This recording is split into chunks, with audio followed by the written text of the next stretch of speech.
The Hands of Dr. Moore by Diego Rivera was created in 1940 as a private commission by Miss Ellis Moore for her husband, Dr. Clarence Moore, for a mere $650, which the couple traveled to Mexico where the doctor posed for Diego Rivera in his Coyoacan studio. But as I'm sure you can tell already, this is a unique portrait because it doesn't include the sitter's face. Instead, it's only the hands, arms, and part of the torso as the background. And yet, it's still a portrait of Dr. Moore, acting on his occupation as a surgeon. A prominent Mexican muralist, Diego Rivera was known for his politically charged and socially conscious artworks. This private commission is similar to a section of his Detroit industry mural's South Wall, completed in 1932-33. Disembodied hands come from above to perform surgery, while medical icons hang around in the perimeter. The 1932 mural was made in the context of Rivera's broader artistic career, which focused on portraying laborers, peasants,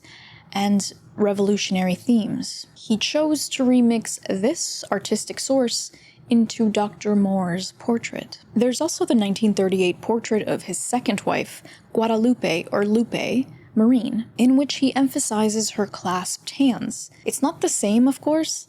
Still, Lupe's portrait is within Dr. Moore's portrait's recent memory, highlighting Diego's appreciation for the hands. And perhaps he sees them as an essential part of the person's identity because they help the person do whatever it is they do. And what one does as an occupation is essential to Diego Rivera's theme of the working man. And onto a personal rant about semantics. Whenever I say man, for example, just now, I say working man, I don't really believe in also having to say working woman, because to me, man takes on the meaning human, and woman is human with a womb, woman. So the example working man to me just means working human. I find no need to highlight a difference between working woman and working man when they're both covered under the umbrella of the bigger word human. I know not everyone sees the word man as being short form for human when used in role-type contexts like this. Still, I do, and I'd like to normalize that. Any takers? Maybe you already see it that way. Let me know down below. Anyway, in The Hands of Dr. Moore, Rivera's style reflects his interest in depicting the dignity of labor and the essential role of workers in society. The painting captures the artist's admiration for Dr. Moore, who is known for his innovations in surgery and his commitment to serving the working class.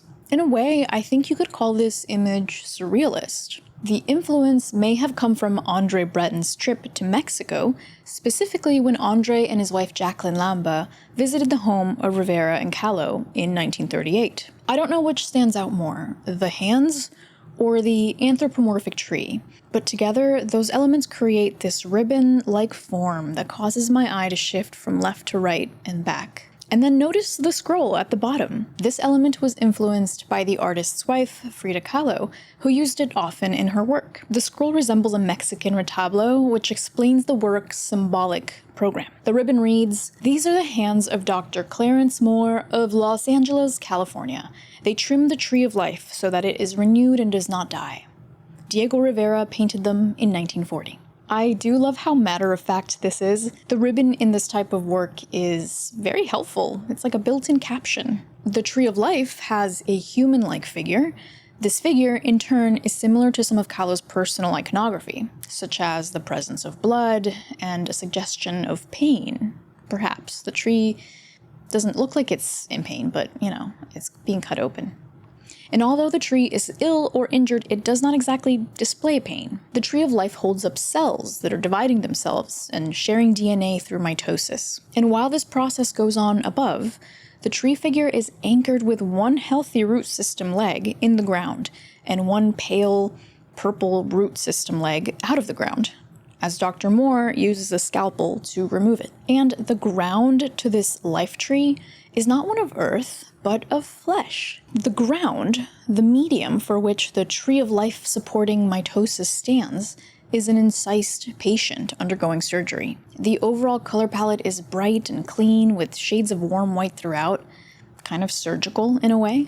The lighting is highly diffused and mostly comes from above, which supports the imagery of God the surgeon. The composition is clean, allowing the focus to just stay on the hands and the work that they're providing. The hands of Dr. Moore is not only a unique way to do a portrait, but also a unique one for Rivera. He was a muralist, and his figures were often very straightforward in meaning. This portrait is small for him, measuring at 45.8 by 55.9 centimeters, which is about 18 inches by 22 inches, and it's also allegorical, not so straightforward. In the modern era, surgeons are often seen as the ultimate healers, capable of performing miraculous medical procedures with modern-day technology, even in the 40s. This may be why Dr. Moore's hands and arms seem to be coming from above, as if he were God, ethereally wearing a white cloak. The Tree of Life is a recurring symbol in Mesoamerican culture, and Rivera was very proud of his Mexican heritage. The Tree of Life is central to Mesoamerican symbolism because it represents the origin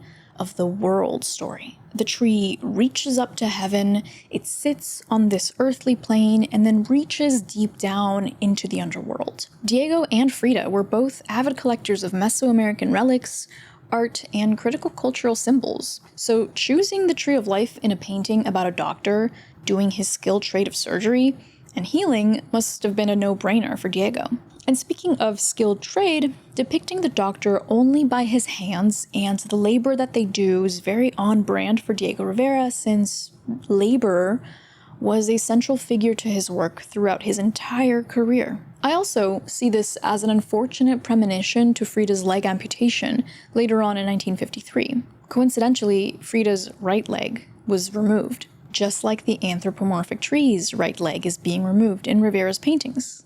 But then again, Frida always had issues with her right leg, even before her fateful accident at 18. At 6 years old, she suffered from polio, which caused her right leg to be shorter and thinner and have reduced blood flow. This chronic condition of hers ultimately exacerbated her gangrene, which led to her eventual amputation in 1953. Diego was aware of her leg ailments, so perhaps cutting off the damaged right limb to his painting's tree was a nod to his wife. The other possible hidden symbol for Frida deals with cutting off an appendage. Frida and Diego divorced in 1939, 1 year before this painting was completed. So in Diego's mind, this could have also reminded him of his separation from Kahlo. Even though it's a commissioned portrait of a doctor, he is an artist.